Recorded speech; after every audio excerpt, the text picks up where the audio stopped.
நலனுக்காக என்று ஜெபமாலை அணிந்து ஜெபித்தேன். ஆண்டவருடைய அருள் வல்லமை, புனிதருடைய பராமரிப்பு, பரிந்துரை மிகவும் வலிமையாய் செயலாற்றி இருக்கிறது. ஏற்கனவே 2 மாதத்துக்கு முன்பதாக நான் உங்களுக்கு அறிவிப்பு கொடுத்தேன். அது அருண்குமார் ஜெனிஃபர் ராஜபாளையத்தில் அவங்களுடைய தாயார் வந்திருக்கிறாங்க, சாட்சி சொல்லணும் புனிதரை எங்களுக்கு செய்திருக்கக்கூடிய நன்மைக்காக அப்படின்னு சொல்லி அங்கிருந்து இங்கே இந்த 4 நவநாளில் வந்து சாட்சி பகிர்வதற்காக வந்திருக்கிறாங்க. ஆசிரியை அவர்களை அன்போடு அழைக்கிறேன். வெளியூரில் எங்கெங்கே இருந்து எவ்வளோ ஆசீர்வாதம் வாங்குறாங்க, உள்ளூரில் இருக்கிற நாம எப்படி இருக்கிறோங்கிறத சிந்தித்து பார்க்க வேண்டும். புனிதர் வந்து சாதாரண புனிதர் கிடையாது, அசாதாரண புனிதர். இந்த புனிதர்கிட்ட சேட்டை பண்ணா தொலைஞ்சும். இப்போ அன்னையில் நடந்த சிறுவைகுண்டத்தில் நடந்த இந்த திருவிழாவின் போது மொட்டை போட்டுட்டு வீட்டுக்கு போகணும். மொட்டை போடும் போதேவும் மது அருந்திட்டார். வீட்டம்மா தலையில் அடித்து அழுதுருக்கு. எவ்வளோ நாட்களாக நோன்பு இருந்து வந்து இன்னைக்கு ஆசீர்வாதத்துக்காக பிள்ளைக்காக வந்திருக்கிறோம், இப்படி காரியத்தை செஞ்சுருக்கிறீங்களே அப்படின்னு சொல்லி வீட்டுக்கு போய் 2வது நாள் ஆள் இல்லை.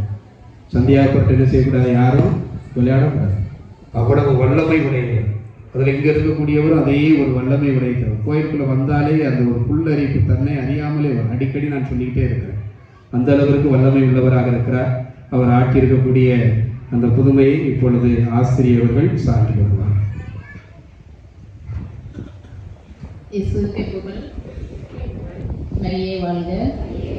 இயேசுவே வாழ்க.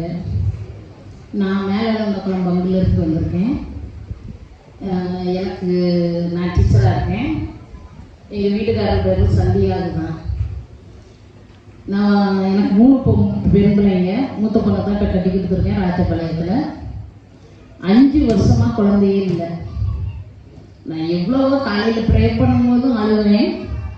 ஃபாதர் எங்கள் பங்கில் இருக்கும்போதும் அவர்கிட்ட சொல்லுவேன், என்ன பாவம் நான் பண்ணினேன், எனக்கு இப்படி ஒரு நிலைமை அப்படின்னு.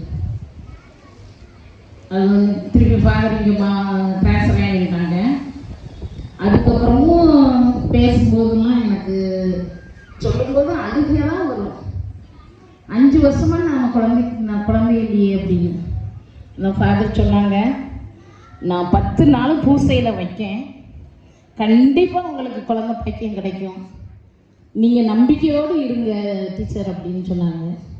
உண்மையிலே அப்படி ஒரு பாக்கியம் கிடைச்சிச்சுன்னா நான் சாட்சி சொல்லுவேன் ஃபாதர் அப்படின்னு சொன்னேன். அதே மாதிரி போன வருஷம் 10 நாளும் உங்களுக்கெல்லாம் தெரியும்னு நினைக்கேன். அருண்குமார் மருமகள் பேர், என் மகள் பேர் கேத்ரின் ஜெனிஃபர்.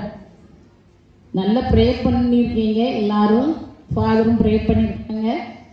அடுத்த மாதமே அவள் கன்சீவ் ஆகிட்டானா. கன்சீவ் ஆனதை அவள் நம்பவே இல்லை.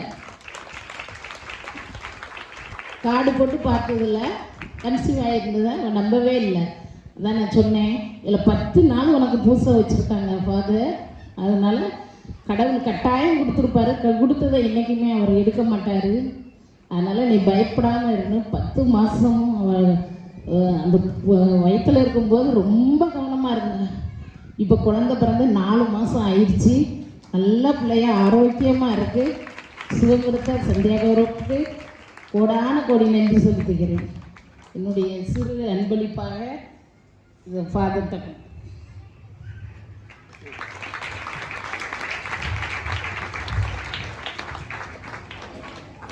யாகப்பறை வாழ்க. ஆண்டவர் இயேசுவுக்குள் அருமையானவர்களே, நானும் உங்கள்கிட்ட அதுக்கு தான் அடிக்கடி சொல்கிறேன். 3 காரியம், அத்தியாவசிய தேவைகள் நிறைய இருக்கலாம். பரிசுத்தமான உள்ளத்தோடு இருந்து 3 காரியத்துக்கு மட்டும் நீங்கள் ஜெபிங்க, அது நிச்சயம் நடக்கும். எந்த மாற்று கருத்தும் கிடையாது. சப்பர பவனியில் கூட இவ்வளோ நாள் நீங்கள் 9 நாள் கூட நான் ஏனதானோ இருந்துட்டேன் அப்படின்னு சொல்லி நினச்சினாலும் கூட விட்டுருங்க. நாளைக்கு நடக்கக்கூடிய அந்த சப்பர பவனியில் வீணான பராக்குகளுக்கு வேண்டாம், இடம் கொடுக்காமல் புனிதருடைய அருட்காவல் எனக்கும் என் குடும்பத்துக்கு பிள்ளைக்கு ஊரில் வாழக்கூடிய எல்லாருக்குமே வேணும்னு சொல்லி நீங்கள் நம்பிக்கையோடு ஜெபிங்க. அடுத்த ஆண்டு நீங்களும் சாட்சி சொல்லுங்கள். அதில் எந்த மாற்று கருத்து கிடையாது. ஆண்டவர் இயேசுவுக்குள் அருமையானவர்களே, புனிதருடைய ஆண்டு பெருவிழாவினுடைய இந்த 8வது நவநாளை இன்றைய நாளில் நாம் சிறப்பு செய்து கொண்டிருக்கிறோம். இந்த நாளிலே நம்ம மத்தியிலே வருகை தந்து நமக்காக திருப்பலியை தலைமையேற்று ஜெபித்திருக்கக்கூடியவர் அன்பிற்கும்